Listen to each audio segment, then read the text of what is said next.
Bonsoir et bienvenue au 19h de ce 17 décembre. À la une de l'actualité, le président de la République, Majid Tebboune, a reçu aujourd'hui le lieutenant-général Djibril Rajoub, secrétaire du comité central du mouvement palestinien Fatah.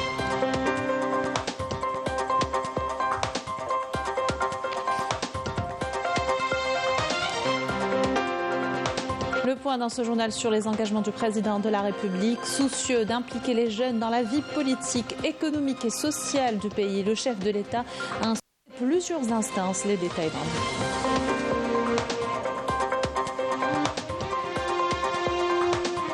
le Ouverture des travaux du 10e séminaire de haut niveau sur la paix et la sécurité en Afrique avec le but de renforcer l'action commune et faire entendre la voix du continent dans les forats internationaux.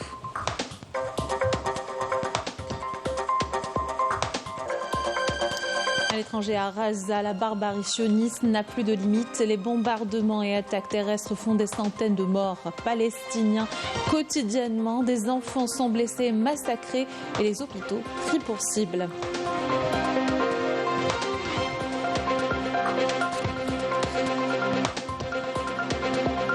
Et gros plan sur une cimenterie à Biskra. L'unité moderne et produit plus de 2,7 millions de tonnes par an. La moitié est destinée à l'exportation. Reportage dans cette édition.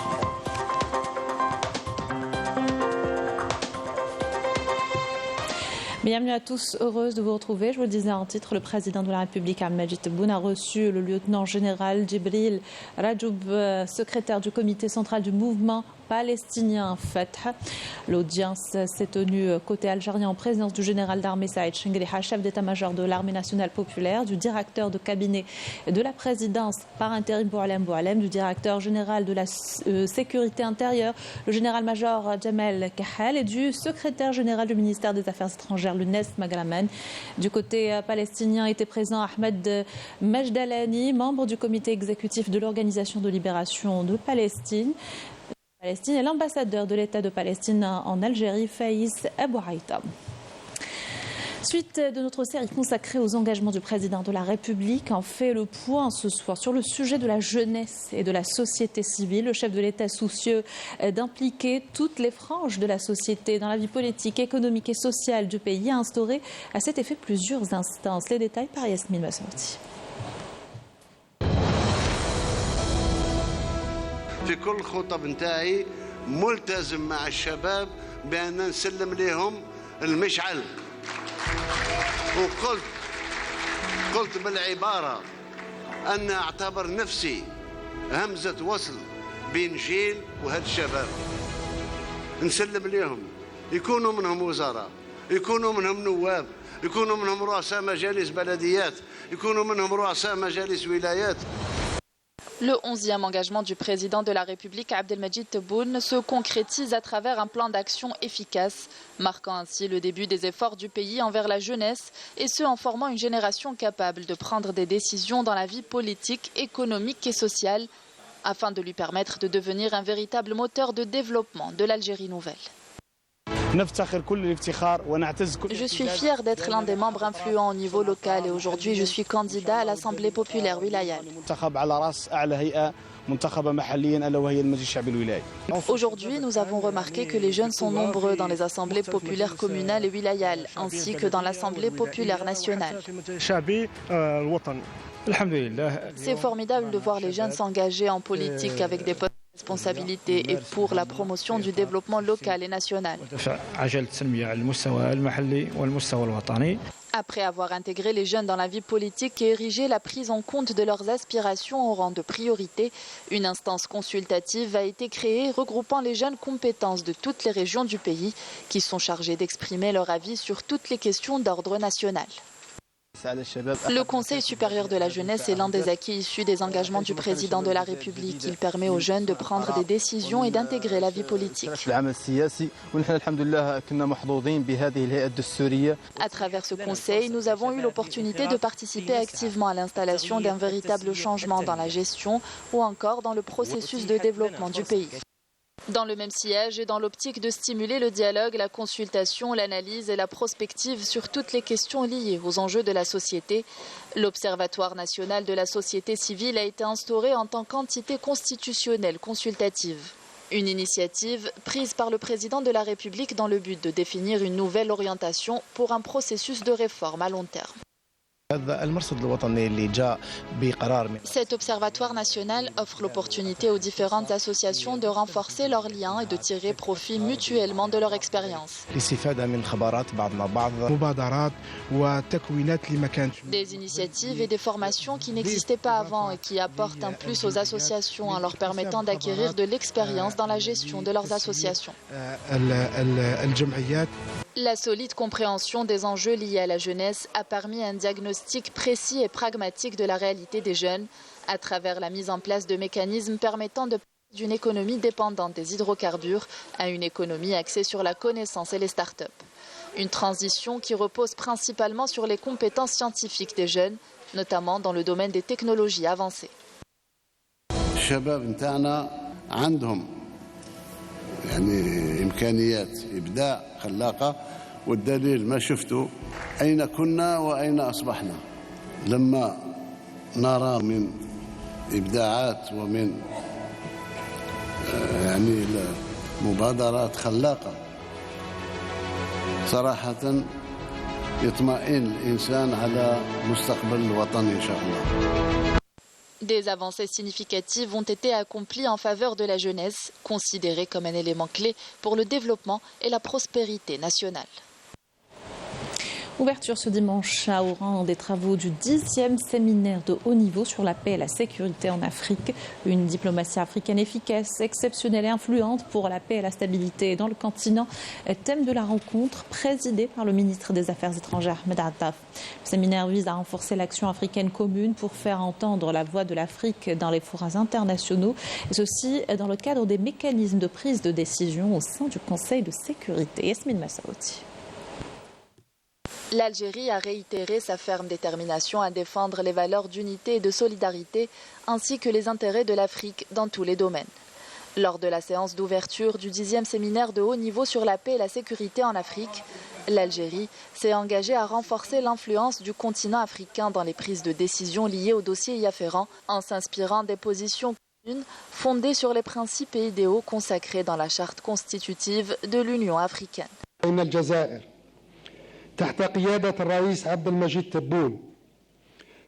L'Algérie, sous la conduite du président de la République Abdelmadjid Tebboune, estime que le parachèvement du projet d'intégration et d'unité africaine doit s'accompagner de mesures pratiques et efficaces, permettant à notre continent de se positionner en tant qu'acteur influent dans le processus de reconstruction des équilibres au niveau mondial, tout en délimitant les caractéristiques du système, une nouvelle communauté internationale dans laquelle la voix de notre continent sera écoutée, sa sécurité garantie et jouera un rôle effectif dans le processus décisionnel international.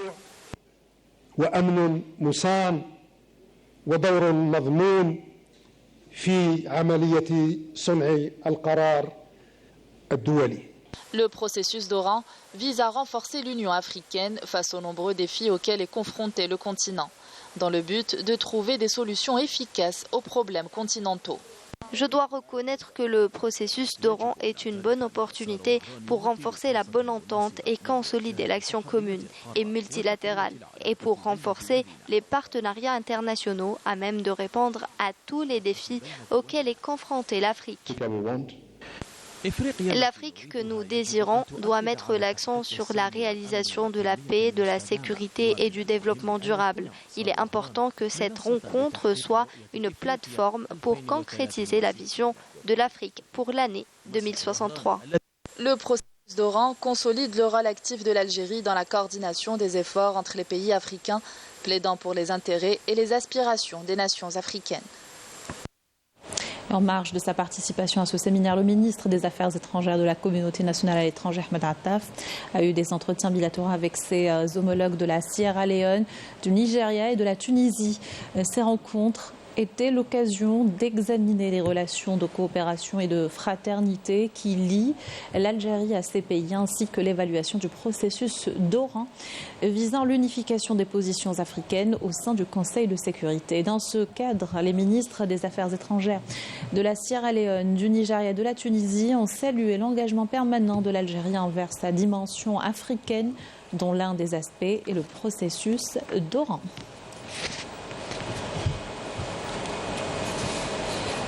On va à Raza où la situation est de pire en pire. La barbarie sioniste n'a plus de limite.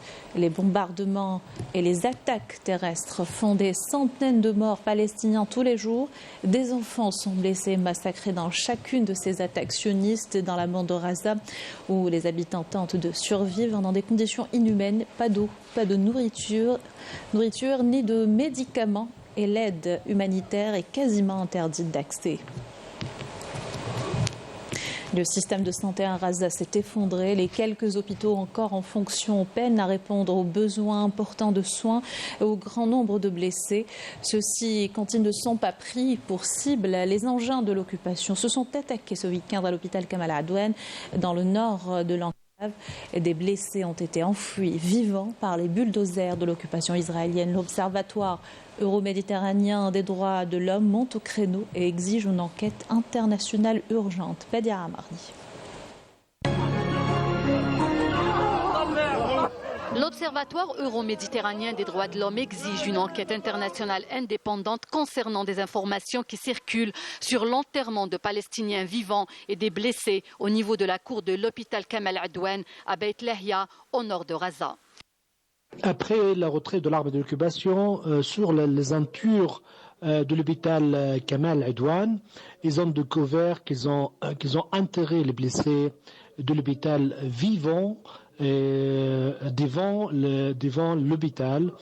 Ils ont vu des corps des blessés, ils ont vu aussi des corps des Palestiniens étaient fusillés, vivants aussi, liquidés physiquement et enterrés devant l'hôpital. L'Observatoire euro-méditerranéen dit recevoir des témoignages et des plaintes provenant du personnel médical et des journalistes selon lesquels des chars se sont introduits à l'hôpital entraînant sa destruction partielle et l'enterrement vivant de civils innocents. Et il y a des photos et des preuves après ce retrait de l'armée et surtout l'odeur de victimes qui a attiré les journalistes sur le lieu. Aussi les familles des blessés, ils ont pas trouvé leurs blessés dans l'hôpital. Ils ont cherché, ils ont trouvé aussi par rapport aux vêtements qu'ils étaient habillés avec, ce drame, ce massacre. Selon certains témoignages devant l'hôpital Kamal Adwan, et la découverte jusqu'à maintenant plus de 20 cadavres, que les chars israéliens ils ont écrasé les tentes où se trouvent les réfugiés devant l'hôpital. C'est donc une situation catastrophique que vivent les hôpitaux de Raza qui manquent terriblement de moyens pour soigner les blessés et sauver des vies. Vient s'ajouter à cela leur destruction par l'armée sioniste. Le cas du service des urgences de l'hôpital Shifa dévasté par des bombardements est flagrant. Selon l'OMS, le plus grand hôpital du territoire palestinien a besoin d'être réanimé. Les personnels médicaux n'ont cesse de lancer des appels pour que ces attaques sur les hôpitaux palestiniens cessent. We are reaching the point of no return, where blatant disregard for international humanitarian law scars our collective consciousness. This includes 24 different hospitals that have been bombed by Israel, over 100 ambulances that have been put out of service. Israel has arrested dozens of doctors. Their whereabouts remain unknown. Les hôpitaux de Raza sont sinistrés. Les salles d'opération ne fonctionnent plus faute d'oxygène. Il n'y a pas de couveuse pour les nouveau-nés. Les blessés sont soignés à même le sol. Selon l'OMS, Ahli est le seul hôpital qui fonctionne encore partiellement dans tout le nord de la bande de Raza. Et les violences contre les Palestiniens en hausse en 6 jours d'année occupés Al-Quds également. Depuis le 7 octobre dernier, plus de 4400 Palestiniens ont été arrêtés alors que chaque jour, des dizaines de colons sionistes prennent d'assaut l'esplanade de la mosquée Al-Aqsa sous la protection des forces d'occupation sionistes en provoquant les Palestiniens. Ils attaquent également des agriculteurs et des bergers et s'accaparent leurs terrains et leurs maisons dans l'impunité la plus totale. Amjad Chehab, professeur en sciences politiques à l'université d'Al-Quds, en parlait ce matin à notre rédaction. Je vous invite à l'écouter. Et les colons continuent à annexer des maisons et l'armée d'occupation continue à démolir des maisons des Palestiniens à Al-Quds.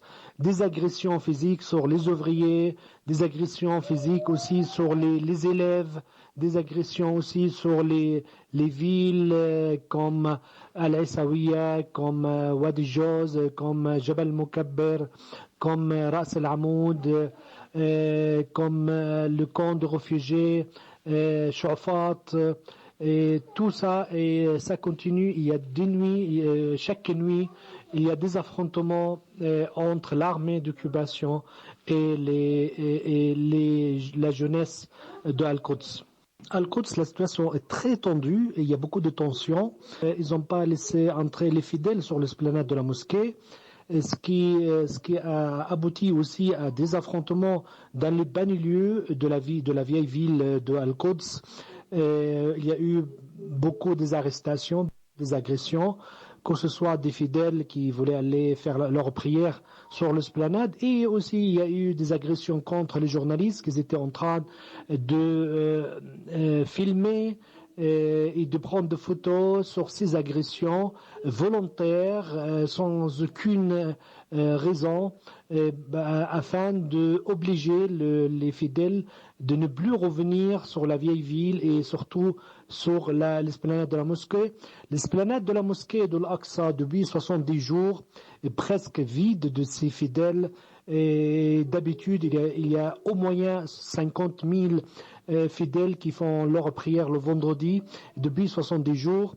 Et il y a au moins 2 000, 3 000, 4 000 maximum à cause les obstacles et les conditions d'interdire les fidèles d'entrer sur l'esplanade de la mosquée, surtout de poser des conditions comme il faut avoir 70 ans pour avoir la permission d'entrer prier sur l'esplanade de la mosquée, et il faut être résident de la vieille ville de Al-Quds, sinon ils ont aucun droit d'entrer faire leur prière.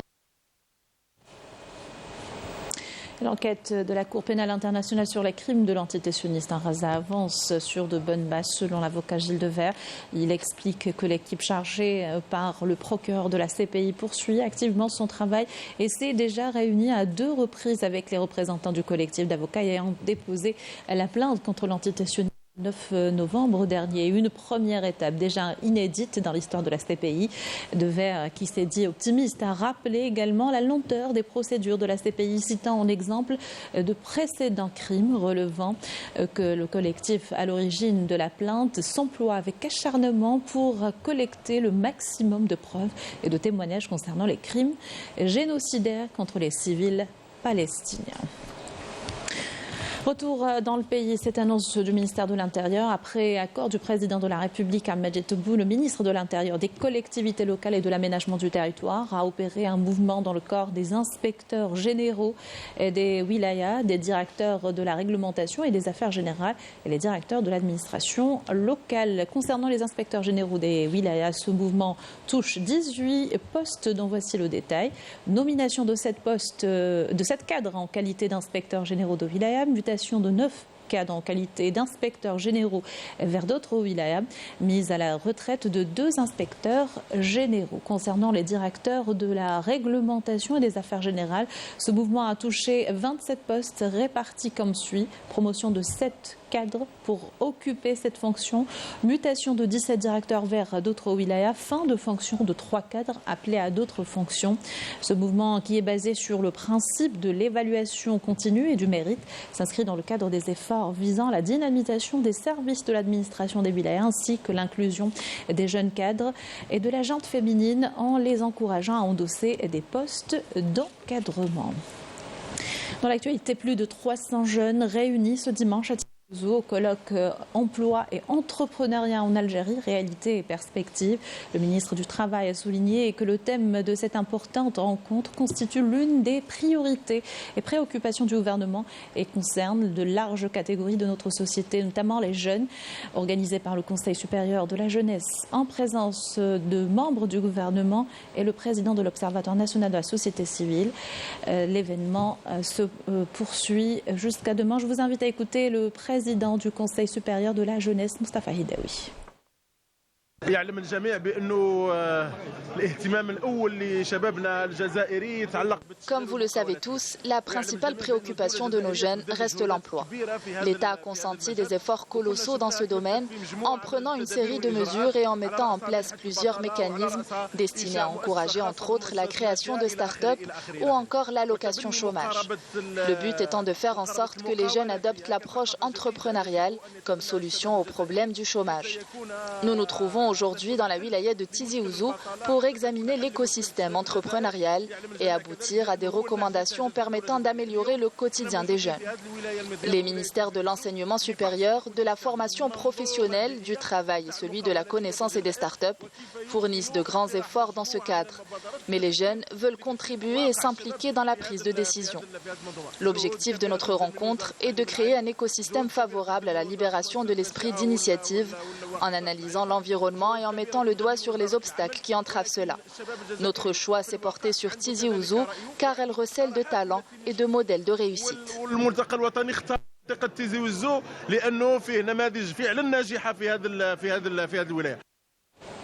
Un volet économie avec tout d'abord cette cimenterie à Biskra en activité dans la commune de Djemoura depuis 2016. L'unité est moderne et produit plus de 2,7 millions de tonnes par an. La moitié est destinée à l'exportation, nous dit Amel Bouarba dans ce reportage. Comme vous voyez derrière moi, 45 000 tonnes de clinker sont chargées dans ces camions pour être exportées vers la Côte d'Ivoire via le port de Djindjen à Djidjel. Cette année, on a exporté donc 1 million de tonnes. L'objectif d'atteindre 1,2 million d'ici fin d'année, c'est équivalent de 50% de la production. L'objectif pour 2024 est d'orienter l'exportation pour les laus carbone, le ciment vert. On a 4 destinations, donc c'est les 4 continents, l'Europe, l'Amérique du Sud, l'Amérique du Nord et l'Afrique. La semaine passée, on a eu 2 bateaux de 50 000 qui ont donc pour un client de Mexique. Si la cimenterie de Djemoura de Biskra mise sur l'exportation, son objectif principal est de répondre aux besoins locaux.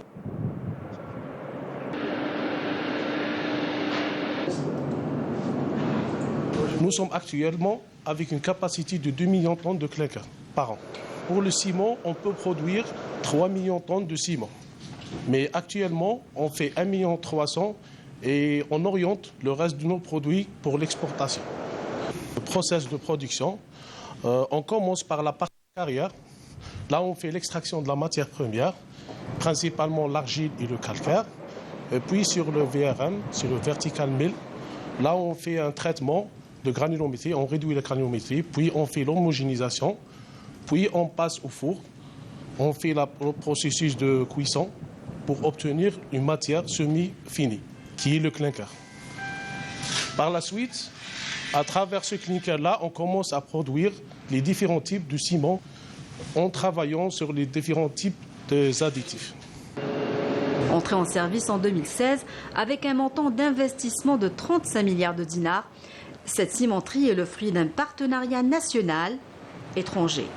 À la pointe des dernières technologies, cette usine est très innovante, notamment en matière d'environnement.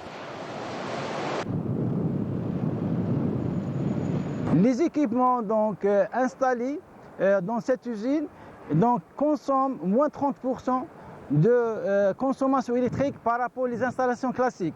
Donc on possède 2 broyeurs verticaux de 600 tonnes moyenne par heure, donc qui consomment beaucoup moins que les autres installations classiques.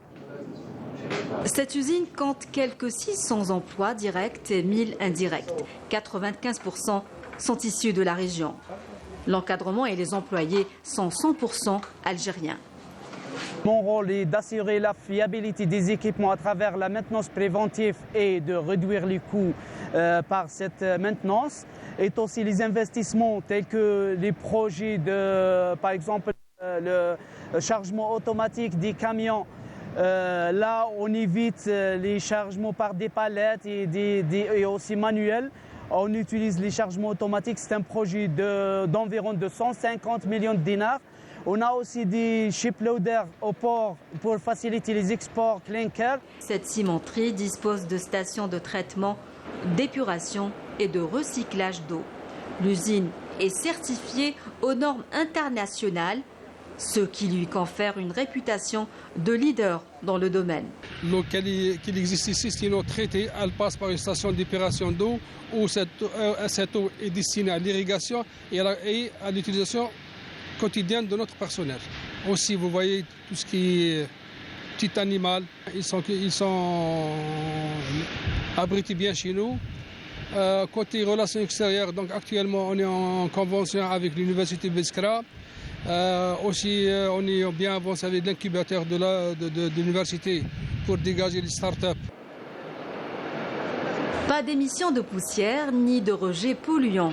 La cimenterie de Djemoura offre un espace vert attrayant avec des allures d'arbres de biodiversité où il fait bon travailler.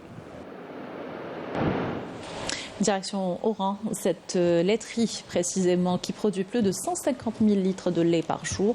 La ferme élève ses propres vaches laitières et s'approvise également auprès de 90 agriculteurs ou éleveurs. Compte tenu de son importance et de la grande demande, la filière lait bénéficie de beaucoup d'avantages accordés par les autorités. Située à Oran, cette ferme spécialisée dans l'élevage de vaches laitières a réussi le pari d'améliorer ses systèmes de production en se dotant de techniques innovantes pour la gestion de son cheptel. Les propriétaires de l'exploitation ont mis les bouchées doubles afin d'assurer une production de qualité et garantir la disponibilité du lait frais dans la région. La ferme s'étend sur une superficie de 50 hectares. 50 hectares sont également consacrés à la culture fourragère. Nous avons 170 vaches laitières de la race Holstein qui produisent en moyenne entre 28 et 30 litres par jour. La traite des vaches se fait de façon mécanique. Nous avons aussi créé une pépinière de génisses pour permettre l'élevage de cette race au niveau local.